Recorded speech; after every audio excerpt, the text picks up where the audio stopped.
quiero completar la segunda parte, o la tercera parte sería ya de lo que es la guerra espiritual. En la mañana quiero darle un pequeño resumen. Hemos visto cómo el enemigo opera, de qué forma el diablo intencionalmente nos viene a atacar.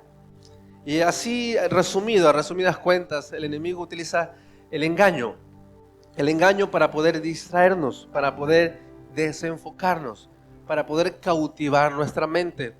El enemigo así también utiliza la persecución. ¿Qué es la persecución? Es acosar. La definición persecución es acosar a alguien para que tengas su sí. Y es lo que como iglesia, como creyentes estamos viviendo en estos tiempos. Hay los valores que son pervertidos, la influencia de este mundo, las corrientes, las ideologías, vienen a hostigar a nuestros niños en el cole, nuestros jóvenes en su grupo de amigos, vienen a hostigar las noticias que tienen que ver con la fe, que tienen que ver con la fe en los creyentes. Entonces esa presión cultural, esa presión ideológica, esa presión espiritual que está sobre los hijos de Dios. Y la persecución, yo decía que tiene dos simbolismos. Lo primero que es la respuesta de poder estar caminando y afectando al mundo de las tinieblas. ¿Por qué el diablo nos persigue? Porque somos una amenaza para él, porque somos representantes de Cristo. Entonces, si hay persecución, si nuestra familia nos está diciendo que nos aleja, si perdemos amigos por la fe, perdemos quizás momentos de fama por la fe, esa persecución es el resultado de que estamos por buen camino. Ahora, si estamos en la dirección opuesta del enemigo, él nos va a perseguir. Si estamos en la misma dirección que el enemigo, vamos a ser sus compadres, vamos a ser sus compis de ruta. Entonces, la persecución también es una señal de la venida de Cristo. ¿Por qué las promesas, y esto lo hablaremos de aquí a 2 semanas, una de las señales de la cercanía, del cumplimiento de los tiempos, de la venida del Señor, es que la persecución irá en aumento? Esto no va a ser mejor hasta que no reine el anticristo por completo. Esto va a ser una persecución constante. Entonces, la persecución en contra de nuestra fe, de nuestros valores, es una señal también de que Cristo, la venida de Cristo, se acerca. Dice amén. Ahora, ¿no está convencido? ¿Dice amén? Ah, bueno, estamos bien entonces. La tercera que decíamos de cómo el enemigo nos ataca es que trae adormecimiento, letargo. Y el letargo tiene que ver con la falta de energía espiritual. Esa apatía espiritual, eso, bueno, yo no voy a la iglesia, qué pereza, a las 12 ya se me junta la comida con el desayuno, me entra sueño en el culto, el pastor predica muy largo, no sé, cantan mucho, mejor me quedo, ya hace frío, me arropo con la manta. Esa falta de energía espiritual, en la Biblia se conoce como letargo, como estupor. Y eso tiene que ver con un espíritu, una influencia que viene a traer ceguera espiritual a los creyentes, confusión, ceguera espiritual, anestesia nuestra fe, anestesia nuestro llamado, anestesia el fuego del propósito y del Espíritu Santo en nuestras vidas. Ahora, sí es relevante saber que el adormecimiento ni simplemente es una cuestión de sueño, es una cuestión de espiritual, de que cuando perdemos la pasión por el llamado, por el evangelio, y se vuelve algo negociable, se vuelve algo cambiante. Y ahora quiero compartir con ustedes, y hay muchas más cosas que hablé en el primer servicio, pero no podemos quedarnos resumiendo toda la prédica. Lo puede ir a ver como digo, en nuestras redes sociales.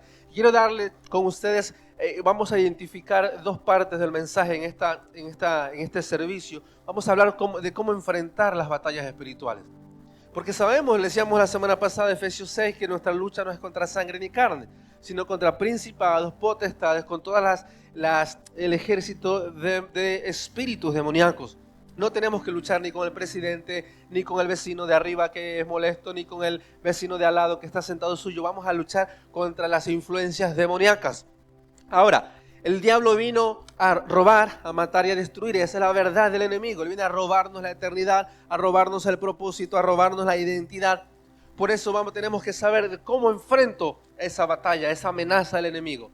La persecución, el engaño, el letargo espiritual. ¿Cómo enfrento la guerra espiritual? Lo primero, Mateo capítulo 8, versículo 23 dice: y entrando él en la barca, hablando de Jesús, sus discípulos le siguieron, y aquí se levantó en el mar una gran tempestad, de modo que las olas cubrían la barca, mas él dormía. Jesús estaba dormidito, y vinieron sus discípulos y le despertaron diciendo: Señor, sálvanos, que perecemos. Y les dijo, ¿por qué teméis, hombres de poca fe? Entonces se levantó y reprendió a los vientos y al mar, y se hizo grande bonanza. Los hombres se maravillaron diciendo, ¿quién es este que aún los vientos y el mar le obedecen?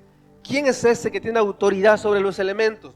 Y la primera forma de enfrentar amenazas y batallas espirituales, esto es, ¿qué son las batallas espirituales? ¿Qué es la guerra espiritual? Es pelear en contra de los argumentos y las influencias demoníacas.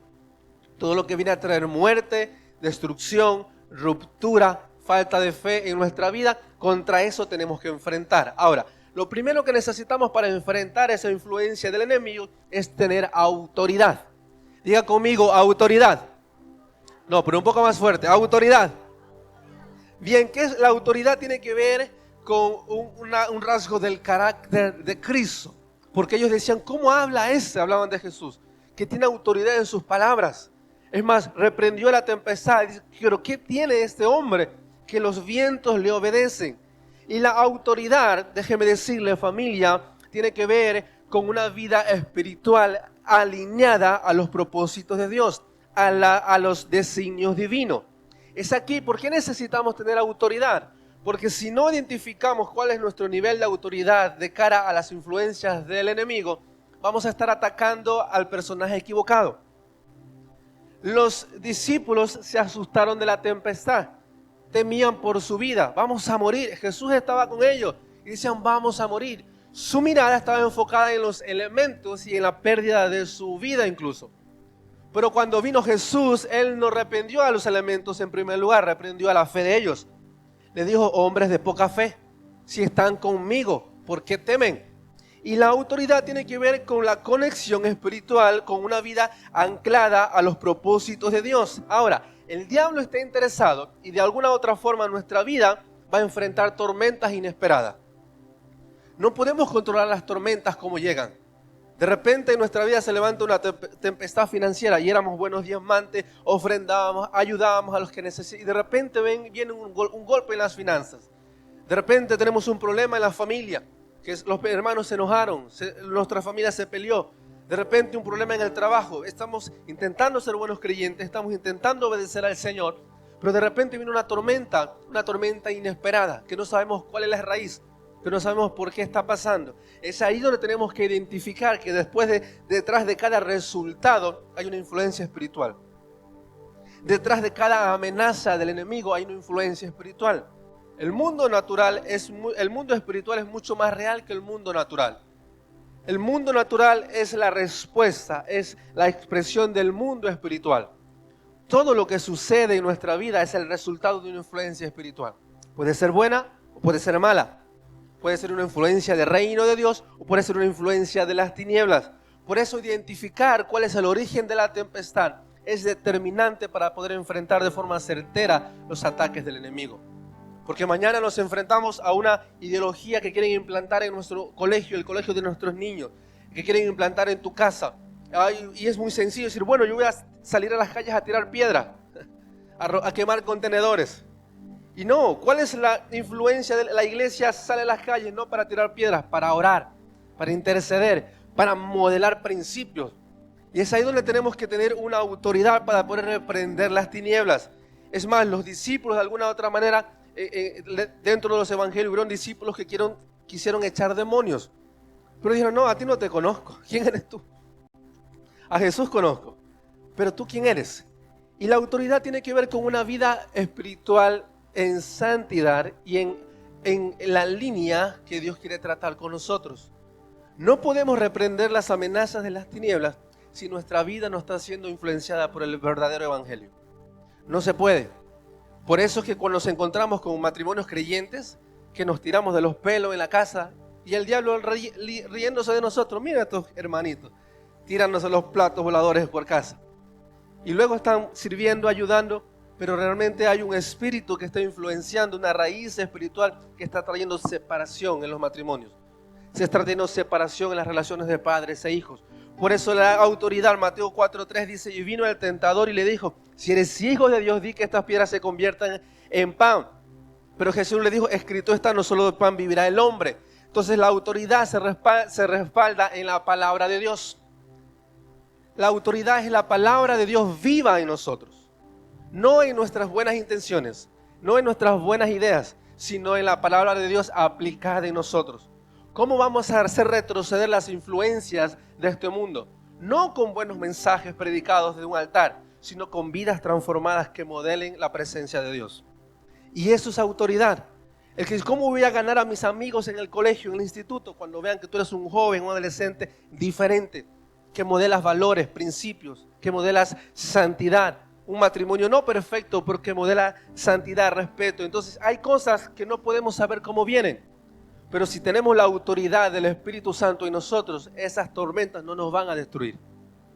Y este es el problema de las amenazas del diablo, que le tememos. Pensamos que cuando hay un conflicto que se despierta en nuestro entorno, en la iglesia, en tu célula, pensamos que es una señal de que algo se va a destruir. Viene un diagnóstico, viene una amenaza y parece que vamos a perecer como los discípulos y no vamos a morir. Pero si Jesús está con nosotros, si su Espíritu está con nosotros, Él tiene el poder para mandar a callar esa tempestad. Dice amén. Por eso la autoridad tiene que ver con poner nuestros ojos no en el contexto, no elegir las batallas equivocadas con carne ni sangre, sino alinear nuestros pensamientos a los propósitos de Dios. Pelear las batallas espirituales, reprender las influencias que están detrás de toda reacción humana. Quizás nos encontramos con conflictos en nuestra familia, pero no tenemos que pelear con esas personas. Tenemos que decir, Señor, ¿qué estás influenciando detrás de esto? La semana pasada hablábamos cómo los demonios o las influencias demoníacas tienen un orden. Son ordenadísimos.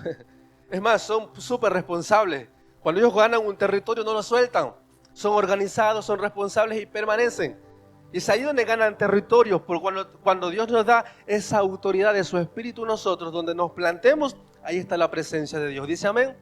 Quizás viene un diagnóstico equivocado, quizás viene una amenaza de enfermedad, una amenaza de muerte, pero cuando te plantes dices, no, el Señor está conmigo, su presencia está conmigo y Él no me va a soltar hasta que cumpla sus propósitos en mí. Eso es una vida de autoridad, que no le teme a las malas noticias, que no le teme a la soledad, que no le teme a lo que dicen por allí, sino que se planta en el nombre de Jesús y manda a callar a los vientos, manda a callar a las amenazas, manda a retroceder a aquello que va en contra de tu matrimonio, de tu familia. Y le decimos, diablo, tú no te vas a reír de mí, tú no vas a robar mi matrimonio, tú no vas a robar el llamado de mis hijos. Yo me planto en el nombre de Jesús. ¿Por qué? Porque la palabra de Dios está siendo aplicada en mí. Eso es autoridad. No podemos enfrentarnos a las tinieblas con buena palabrería. No podemos enfrentar las corrientes ideológicas con ser compasivos, cómplices con la gente. No. Tenemos que enfrentar las amenazas del mundo con autoridad espiritual. Su reino está en mí. Su reino está en mi casa, su reino está en mis relaciones, su reino está en mi familia. Dice amén. Ahora, la segunda herramienta es la palabra de Dios. Les decía hace un momento, Jesús le dijo, cuando el diablo le fue a tentar, él dijo, bueno, no vamos a vivir solo de placeres carnales ni necesidades carnales, sino de lo que Dios dice para mí. Esta frase lo que está resaltando es que la palabra de Dios es el fundamento y el arma para rechazar las tentaciones y afirmar la soberanía divina sobre tu vida. ¿Cómo vamos a vencer las tentaciones? Abrazando la palabra de Dios, que sirva de nuestra firmeza. Señor, me están diciendo que se me está pasando el tren y que se me pasó el arroz incluso y 2 trenes se me fueron ya y que elija de cualquier forma. No, yo me planto en la palabra y declaro tu autoridad sobre mí.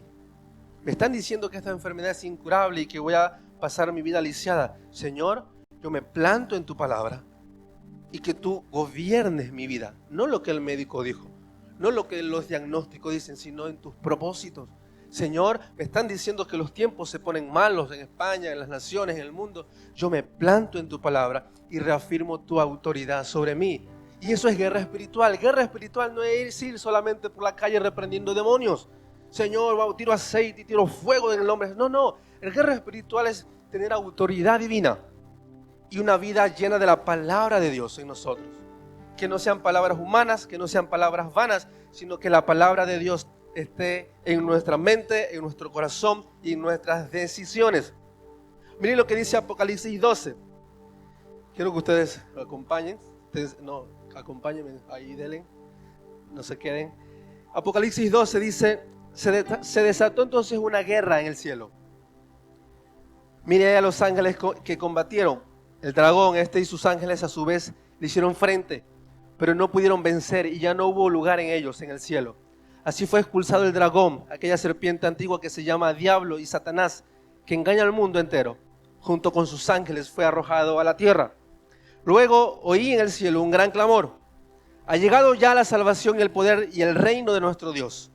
Ha llegado ya la autoridad de su Cristo, porque ha sido expulsado el acusador de nuestros hermanos, el que los acusaba día y noche delante de nuestro Dios. Ellos han vencido por medio de la sangre del Cordero, por el mensaje del cual dieron testimonio. No valoraron tanto su vida como para evitar la muerte. Aquí vemos una tercera arma para poder pelear y hacer guerra espiritual, que es la sangre de Cristo. ¿Qué es la sangre de Cristo? La sangre de Cristo no es un amuleto místico. No es como la pulserita esa roja para el mal de ojo. No es eso. No es como no es eso. ¿Está bien? No es eso.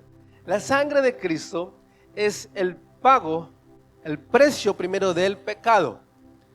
Porque la sangre de Cristo fue derramada por nuestro pecado. Entonces es el precio que se pagó por nuestros errores.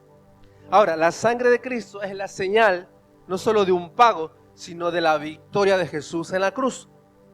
Ahora, ¿por qué esto es importante? Porque no le vamos a tener miedo al diablo.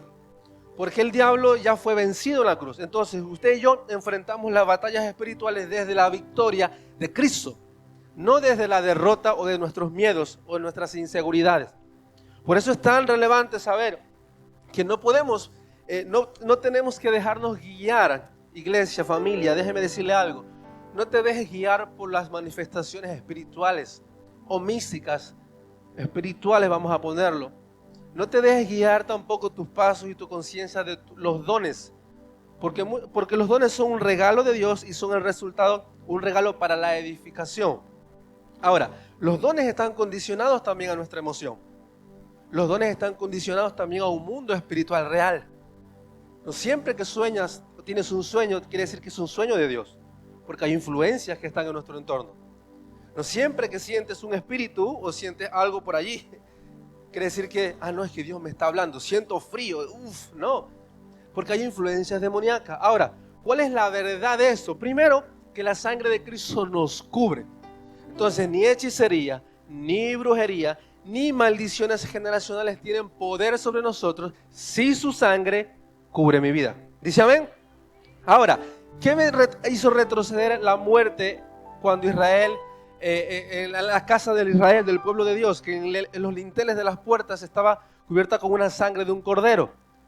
Literalmente ese es nuestro símbolo espiritual.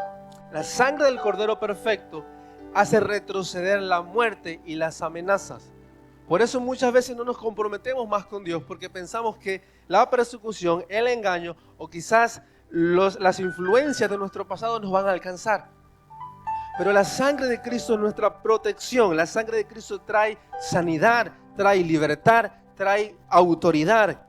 La sangre del Cordero es la sangre que fue derramada por nosotros en la cruz y representa nuestra redención. Ya no estamos muertos en pecado, ya no estamos perdidos sin pastor, ahora somos redimidos por Él, por su sangre, que Él nos escogió y nos ha redimido, nos convirtió pueblo adquirido por Dios, nación santa, somos amados por Él, nos levantó de nuestros pecados. Ahora, el testimonio que habla Apocalipsis tiene que ver con una vida del creyente que vive, que abraza la autoridad, la palabra de Dios y la entrega de su vida completa a favor de Cristo. Una vida, un testimonio vivo es el mismo ejemplo de Jesús, que entregó su vida por el propósito para el cual había venido a la tierra. Y eso es una vida de un creyente en victoria, que entrega su vida por seguir el mismo modelo de Jesús. Cuando seguimos a Cristo no hay influencia demoníaca que se apodere de tu generación. Porque si tú estás plantado en el lugar correcto, tú y tu casa servirán al Señor. ¿Dices amén? Si tú estás plantado en el lugar correcto, tu salud, tu presente y tu mañana está asegurado en las manos del Señor, porque Él ya nos redimió, Él ya ganó la batalla por nosotros y nos hizo hijos aceptos en Él. Ahora, Santiago 4:7 dice, someteos pues a Dios y resistir al diablo y él huirá de vosotros. Aquí está el problema, que cuando vemos el problema, la tentación, la tempestad, no resistimos, sino que huimos. O cedemos a los placeres, cedemos a las ofertas. Bueno, que esas piedras se ven apetitosas, las convertimos en pan y nos las zampamos. Ese es el problema. No es que el diablo tiene mayor poder sobre mí, no es que el diablo se apoderó de mí, no es que el diablo me da miedo, no, es que cedemos a las tentaciones. Por eso es interesante saber que el diablo no puede tocar nuestra vida si no hay puertas abiertas. Y eso lo vimos en el domingo pasado. El diablo no puede apoderarse de nosotros si no hay puertas abiertas. ¿Cuáles son las puertas abiertas? El pecado, la brujería, la hechicería, la desobediencia, un montón de cosas que nos meten y le dan autoridad al enemigo sobre nuestras vidas. El secreto para poder hacer retroceder al diablo que está amenazando tu familia, amenazando tu casa, amenazando tu matrimonio, es que permanezca firme en él. Que no abandones tu posición de hijo de Dios. Que no abandones tu posición de creyente. Que no abandones tu posición. Dile a tu vecino, no abandones tu posición. Vamos, dile, no abandones tu posición. ¿Qué es no abandonar tu posición? Es permanecer fiel en las promesas de Dios. Jesús no está diciendo, el escritor en Santiago no está diciendo que tenemos que meternos a puñetazos con el diablo. No. Lo que está diciendo es resiste a sus influencias. Resiste a las tentaciones. Resiste al precio del dolor. Resiste al precio de la frustración. Resiste al precio del menosprecio, de la persecución. Resiste, porque cuando tú permaneces firme en Él, Él va a huir de ti. ¿Sabes qué pasa con esto? Que no podemos vivir con el mismo nivel de fe con el cual tú y yo nos acercamos a Dios. No podemos. No sé cuántos años te tardó a ti o a mí encontrarnos con Dios. Quizás 20 años, 30 años, 15, no sé. Pero es imposible que tú y yo pretendamos seguir guardando y peleando la batalla de la fe con el mismo nivel de fe de años atrás. No funciona. Porque el diablo no se va renovando, porque no tiene capacidad de crear, pero va pervirtiendo más lo que para nosotros es conocido. Y va engañando. Ese es el espíritu del anticristo que hablé en la mañana. El espíritu del anticristo es la influencia de aquello que viene a traer engaño a los hijos de Dios y a la humanidad, que ya está operando en nuestros tiempos.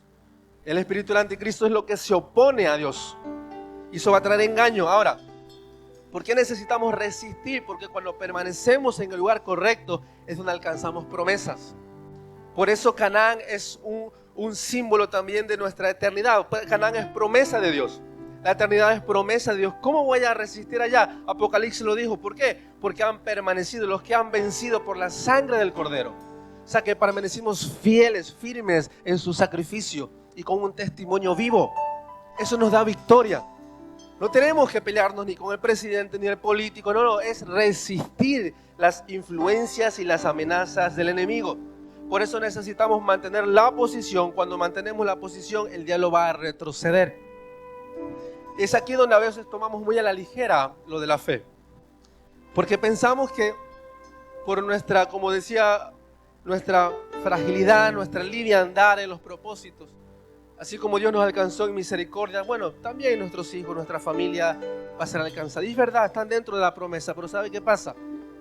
Nuestros hijos, nuestros jóvenes, ahora en este tiempo, ya no mañana, hoy en este tiempo, y usted y yo como adultos, necesitamos una fe mayor de la que nuestros abuelos o padres tuvieron que necesitar para encontrarse con Jesús. Necesitamos una fe mayor.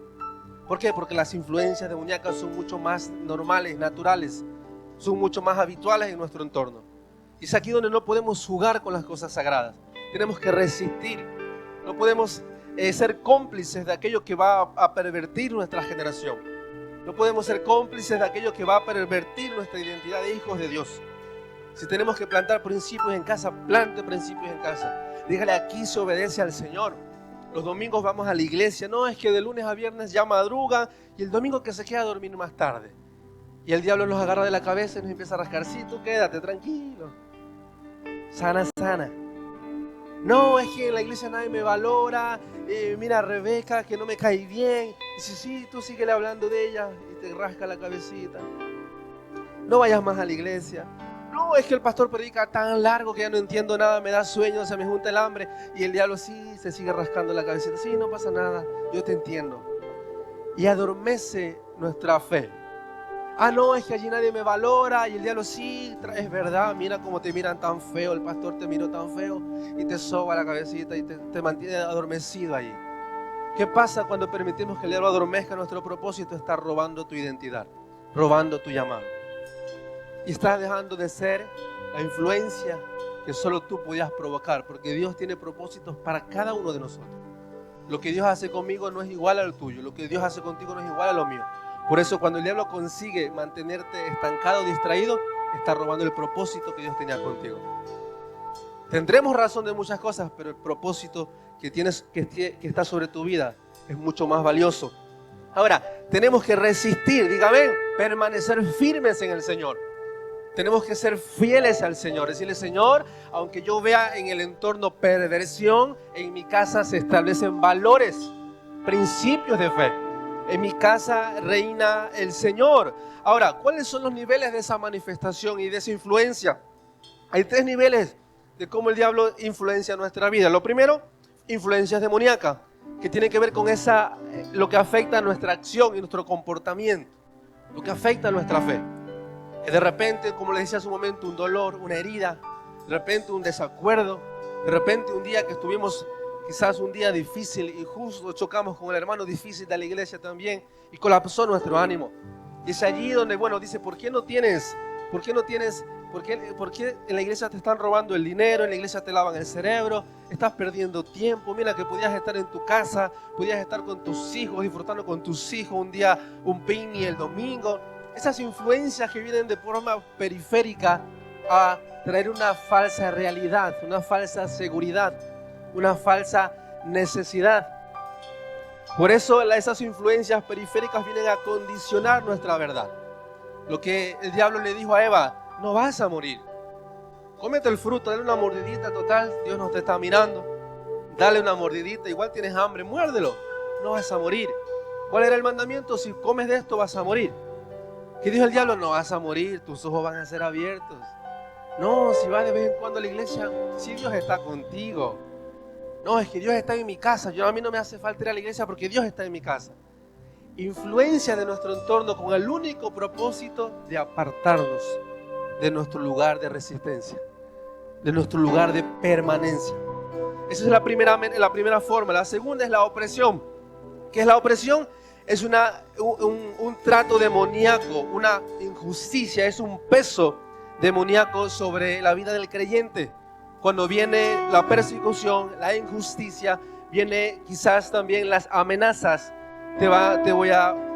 Amenazas sobre tu vida, amenazas sobre tu familia, amenazas sobre tus finanzas. Estás intentando hacer las cosas bien, pero hay un peso que está sobre tu vida y dices, yo no sé qué está pasando, si estoy intentando hacerlo bien, pero de repente las cosas no me salen. De repente parece que la fe me está faltando. De repente parece que el jefe va en contra de mí, la familia. Esa es opresión, es una lucha confrontante, cara a cara con el enemigo que está trayendo. ¿Por qué? Porque sabes que en tu vida hay propósitos grandiosos, que sabes que en tu vida hay llamado. Por eso está intentando convencerte de que abandones tu posición. Te está trayendo peso, me estoy angustiando, estoy empezando a dejar de dormir por las noches, me estoy sintiendo solo, parece que quizás no me están saliendo los planes y viene esa opresión espiritual sobre ti. Dice la definición de opresión, dice literalmente que es encorvarse. Esto es la opresión, es lograr encorvar. Ahora, cuando empezamos a ceder a ese peso, nuestra vida va a dejar de ser influyente y visionaria y empezamos a quedarnos en nuestro contexto, encorvados espiritualmente. Es verdad, no me están saliendo las cosas. Es verdad, la iglesia no funciona. Es verdad, Dios no me habla, Dios no me responde. Y empieza a encorvar nuestra identidad. Esa es opresión, un peso que nos nubla la visión. Un peso que nos estanca. Lo tercero, y esa opresión va a condicionar también, va a traer sufrimiento, va a traer quizás dolor.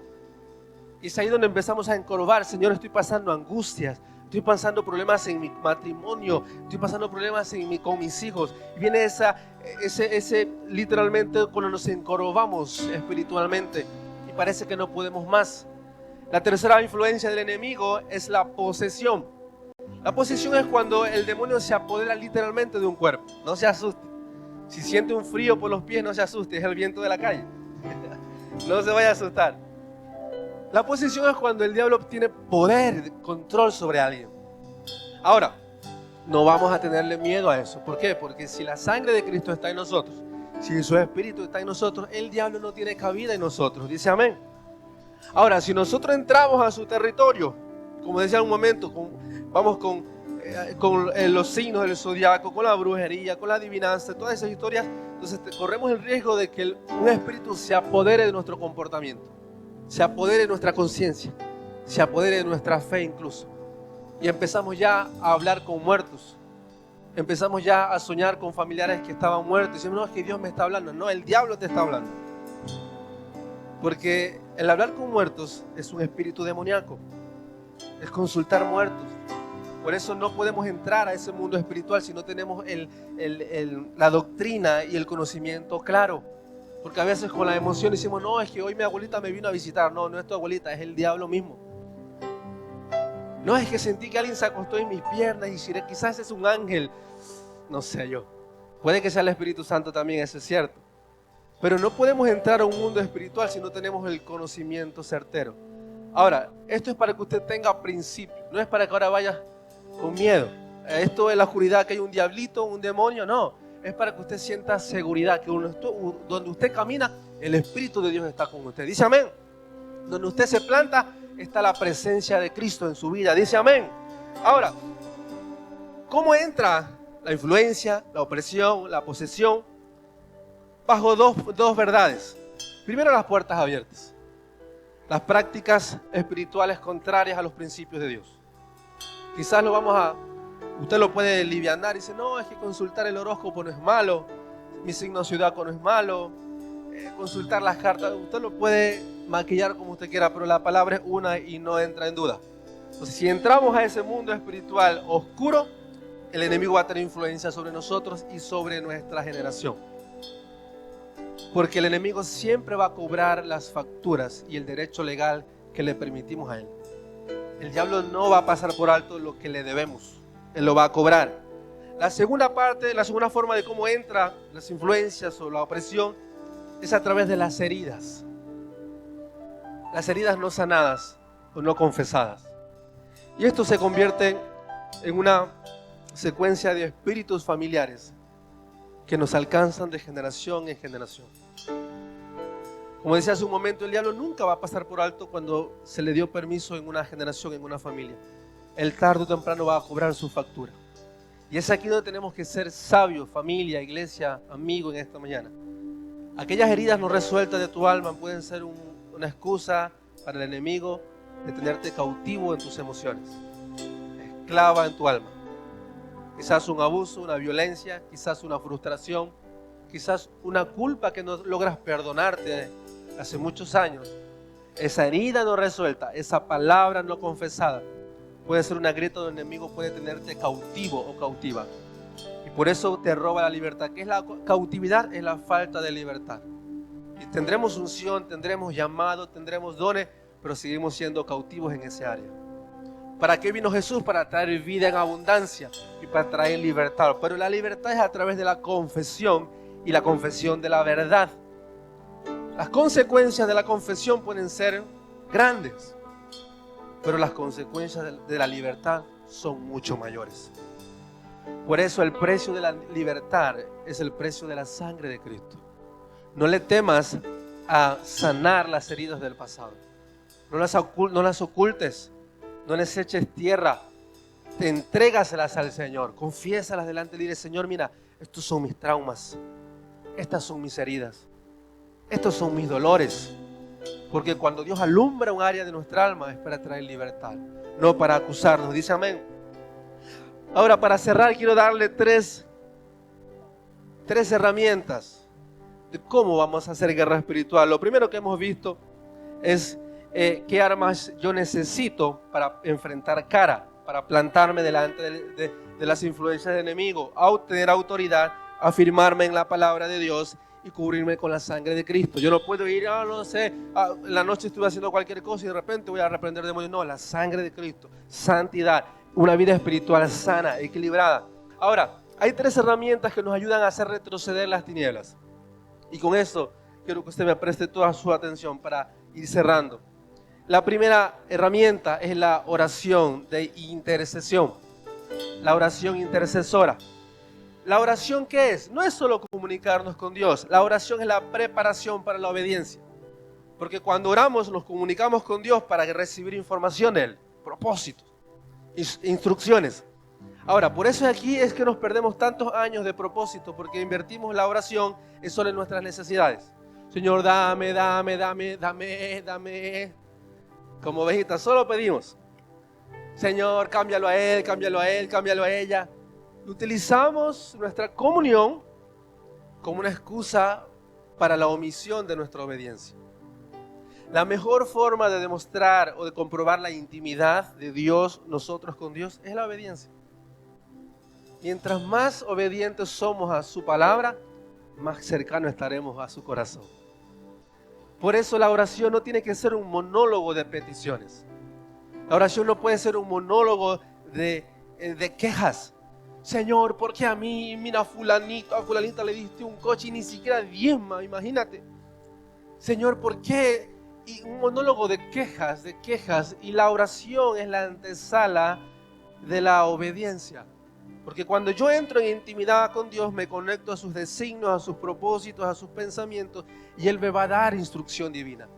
Pero esa instrucción divina va a comprobar mi obediencia, tengo que activar la obediencia. Por eso, la intercesión, vamos a sumar estos 2 principios, y la intercesión es convertirnos en atalayas, ponernos en la brecha para pelear por otros. Por eso una oración de intercesión es una oración en obediencia para salvar a otros. La oración de intercesión es una oración de carga para rescatar a otros. ¿Hace cuánto? No diga amén, ni diga sí, no diga nada, solo piénselo en su corazón. ¿Cuándo fue la última vez que oraste por alguien que no está cerca tuyo? O bueno, quizás alguien cercano a ti. ¿Cuándo fue la última vez que oraste por alguien que sabes que si hoy la muerte le sorprende se va al infierno? ¿O qué tanta cantidad de tiempo le dedicamos a las almas perdidas y a nuestras peticiones? Y eso habla de nuestra conciencia, de a dónde está enfocado nuestro corazón, en nuestras necesidades, nuestras peticiones. Por eso, para hacer guerra espiritual no podemos estar ahí orando solo por nuestras necesidades. Eso no es guerra espiritual. Eso es la ovejita que pide. Guerra espiritual es decir, Señor, yo voy a obedecer. ¿Qué voy a obedecer? Por lo cual tú viniste. ¿A qué viniste? A rescatar a los perdidos. Y la intercesión, literalmente, Ezequiel 22:30 dice, 23, y se acercó a Abraham y dijo, ¿destruirás también al justo con el impío? Quizás haya 50 justos dentro de la ciudad.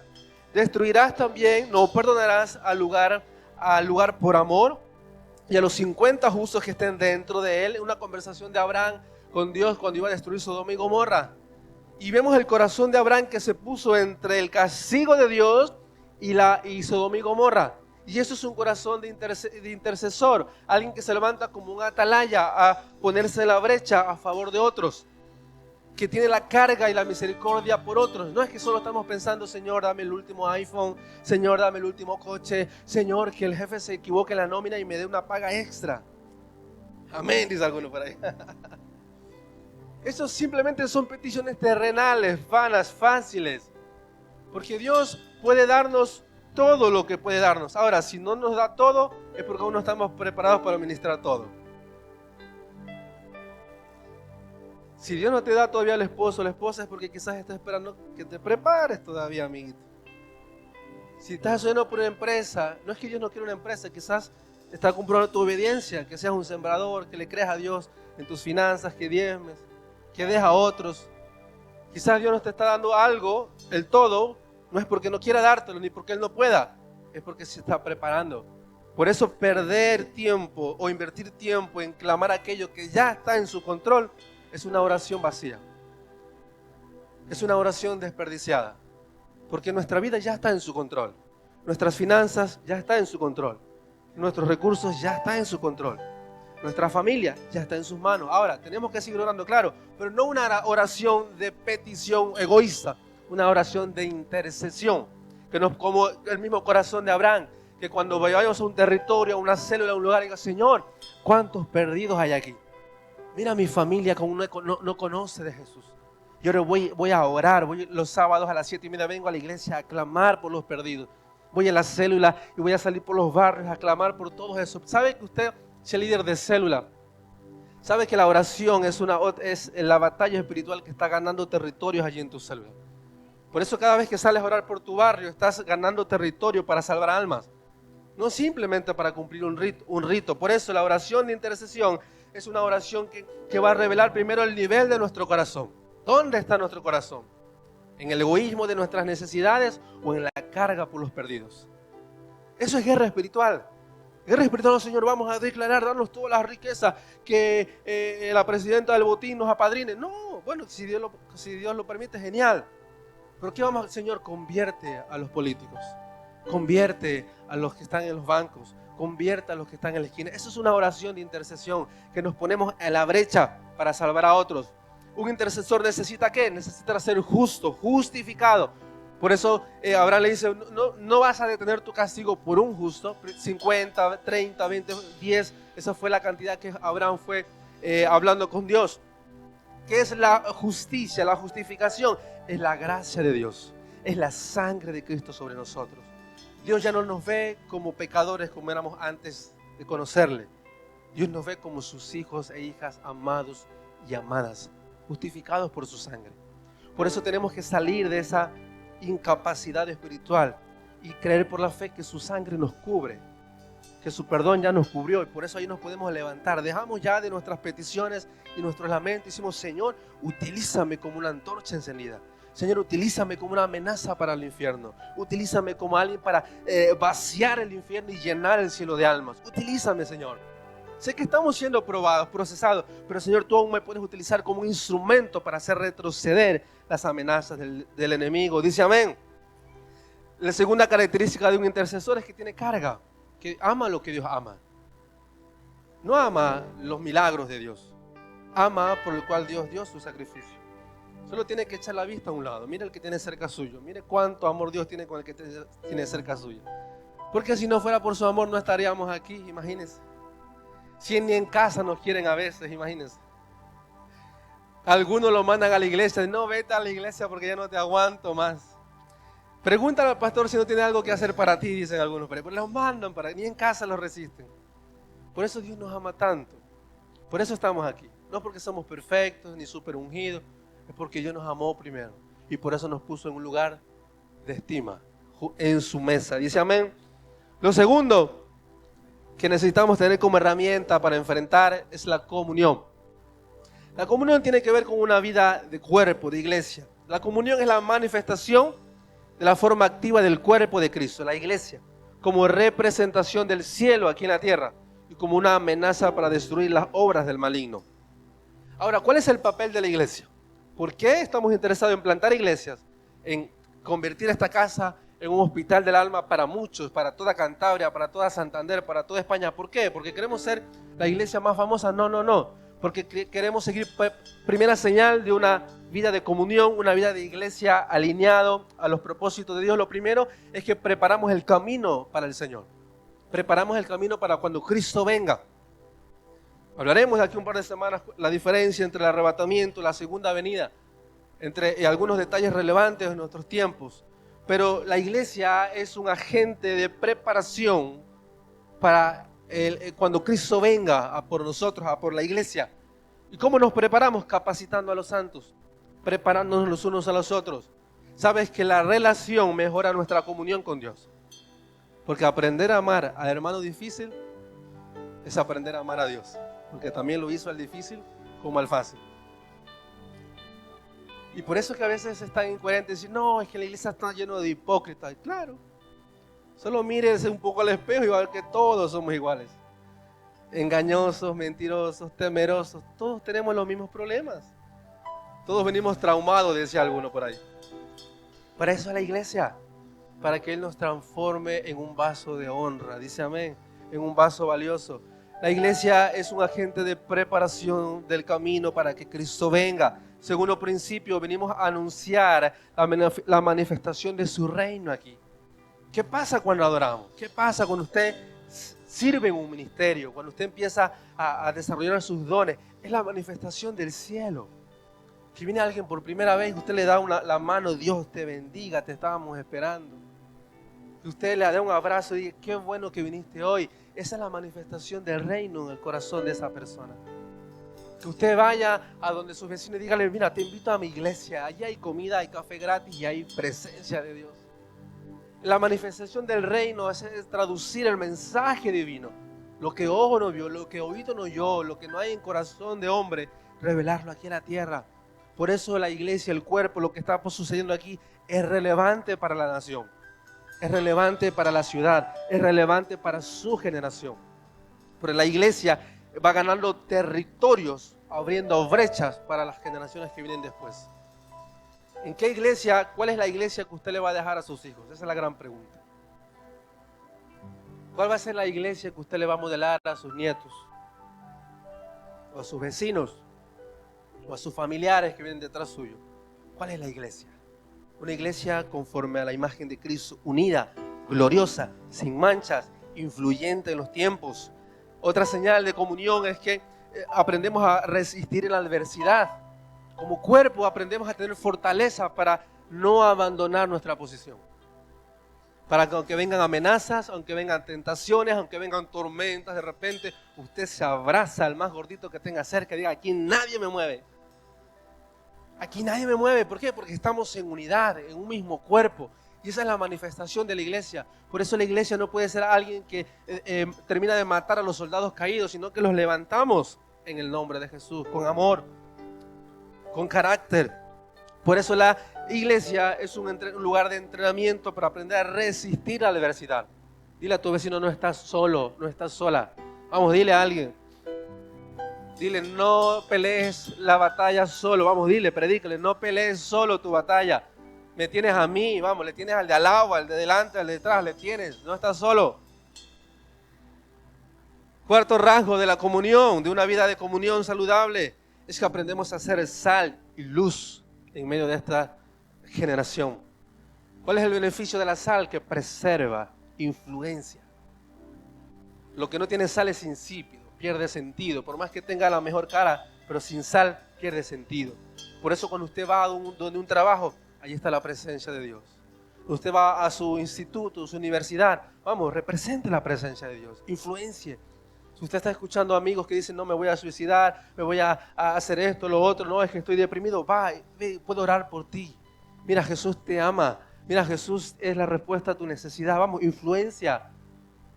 Preserva la vida de otros. Influencia con lo que Dios ha puesto en ti. No tienes que tener mucho. Lo que tienes es suficiente para otros. Por eso somos luz. ¿Por qué? Porque nos plantamos como una antorcha encendida y alumbramos la oscuridad.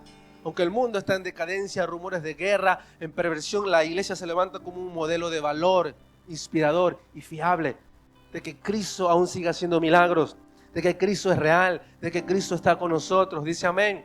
Y eso es guerra espiritual cuando como iglesia salimos a los barrios a orar, salimos a los barrios a evangelizar. Vamos, salga el líder de célula, salga a sus barrios, evangelice, gane almas. No esperes que las almas caigan del cielo. Usted cójalas y mándelas al cielo, pero no en un sentido espiritual. Por si acaso alguno va a decir, Señor, tú me diste autoridad para mandar a más de uno hasta arriba. No. Agarre, vaya, busque almas. Alcánzalas porque el enemigo no descansa. Por eso son organizados, son responsables y son persistentes. Ellos no descansan, no tienen días libres, no se toman vacaciones. No, ya son las 12, se acabó mi horario. Ellos están 24/7. Por eso la iglesia es una influencia espiritual para hacer retroceder las amenazas de las tinieblas. Y la última herramienta para vencer las influencias del enemigo es la adoración. La adoración, familia. La adoración es la manifestación y la proclamación del carácter del poder de Dios a través de nuestras vidas. Si podemos hacerla de vino nuevo, si lo sabéis, aceite fresco, perdón, ya me confundí el aceite con el vino. La adoración, ¿qué es la adoración? La adoración es la respuesta de un corazón maravillado por la grandeza de Dios. La adoración no es música. La adoración no es ritmos lentos. La adoración es la respuesta del corazón a la grandeza de Dios. ¿Qué es la adoración? La adoración es un arma que hace retroceder las obras de las tinieblas y provoca la manifestación del reino de Dios en nuestras vidas y en un territorio. ¿Qué es la adoración? Es la expresión del carácter de Dios. Es la manifestación de su espíritu, de su esencia, de su identidad. La adoración es una herramienta espiritual para provocar la intervención de Dios en nuestro mundo natural. ¿Qué beneficios tiene la adoración? Hace retroceder los espíritus inmundos. La historia de Saúl, cuando era atormentado por un espíritu inmundo, dice que David empezaba a tocar. Cuando David tocaba, el espíritu que atormentaba a Saúl retrocedía. La adoración es una amenaza confrontante para los espíritus demoníacos que los hacen retroceder. ¿Por qué? Porque cuando adoramos, lo que hacemos es traer la presencia de Dios a un lugar. Y donde está la presencia de Dios, el espíritu inmundo tiene que retroceder. ¿Qué hace la adoración? La adoración rompe las cadenas de opresión y de maldición sobre nuestras vidas. Hechos 16:25, Pablo y Silas, cantando himnos a medianoche en la cárcel, empezaron a adorar al Señor. Las puertas de las cárceles se abrieron. Los grilletes que apresaban a Pablo, a Saulo, se cayeron. Y la gente, los carceleros, los guardias quedaron asombrados y atemorizados por la manifestación de su poder. ¿Qué es la adoración? La adoración provoca la manifestación del poder de Dios en nuestras vidas. Por eso que muchas veces hemos invertido tantas horas en pedir y clamar por peticiones. Y nos hemos olvidado que la adoración es el primer paso para tener la revelación correcta de Dios para nosotros. Señor, ¿qué quieres para mi vida? ¿Quieres darme este beneficio? ¿Quieres darme esta promesa? ¿Quieres llamarme al ministerio? ¿Quieres que salga de este lugar? La única forma de poder tener claridad del tiempo de Dios para nuestra vida no es pedir según nuestras necesidades, es rendir nuestra vida en adoración para que su voluntad sea revelada en mí. Yo no quiero decirte que dejes de orar, porque la oración tiene poder y el que clama a Dios le da, le abre y le encuentra. Pero en muchos casos, los cielos parece que permanecen cerrados. No es porque Dios dejó de tener el control sobre tu vida en esa circunstancia que no esperabas que venga sobre ti. Es porque Dios está preparando tu corazón, convertirlo no solo en una fuente de petición, sino en un canal de adoración, de rendición. Señor, yo acepto tu voluntad. Yo acepto tu voluntad en esta mañana. Por eso la adoración es la manifestación de su poder. ¿Qué es su poder? Es su gloria. ¿Qué es su gloria? Es su carácter. Cuando su carácter es manifestado y revelado en la vida de un hombre o una mujer, todo lo que el cielo tiene, aún sin revelar, aún escondido, lo revela en el corazón de un hombre y de una mujer que simplemente dice: Señor, no quiero respuestas, quiero aprender a adorarte. Porque la adoración es la intervención de Dios en nuestro mundo natural. ¿En qué áreas tú necesitas que Dios intervenga? Adórale. La adoración nos conecta con el mundo espiritual y entrona a Dios en nuestro territorio. Por eso la adoración es tan relevante, porque no es emoción, no es cántico suave, no, la adoración es entronar a Dios sobre un lugar. La adoración es el recordatorio de que Satanás perdió un lugar de influencia y por eso Dios entregó el poder de la alabanza y la adoración en nuestras manos para proclamar su grandeza. Y por eso el diablo está enojado contigo. ¿Por qué? Porque tú eres una fuente de alabanza y de adoración al Señor. Por eso el diablo quiere engañarte, quiere mantenerte de víctima, porque sabe que eres una amenaza para el infierno. Por eso el diablo quiere mantenerte anclado a un vicio, a una relación que no te lleva a ningún lado. ¿Por qué? Porque sabes que eres una amenaza para el infierno. ¿Qué pasa cuando adoramos? Nuestra voluntad se rinde a Él. ¿Qué pasa cuando adoramos? Se revela nuestra realidad. ¿Dónde está nuestro corazón? Cuando adoramos somos expuestos cara a cara a su presencia. Cuando somos expuestos a su presencia se revela nuestro corazón, nuestra realidad. Se caen nuestras falsas creencias, nuestra doctrina, nuestra religiosidad y se ve nuestro corazón vulnerable. ¿Qué pasa cuando adoramos? Somos transformados a su gloria, de gloria en gloria. Somos transformados a su imagen y a su semejanza. ¿Qué pasa cuando adoramos? Desatamos los tesoros del cielo. Desatamos milagros, desatamos señales, desatamos la esencia de su poder. ¿Qué pasa cuando adoramos? Las tinieblas retroceden y huyen y traemos el cielo a la tierra. Por eso la adoración no es un momento de alabanza dentro de la liturgia de un culto. La adoración es la provocación de la manifestación del poder de Dios sobre un territorio, sobre tu vida, sobre tu familia.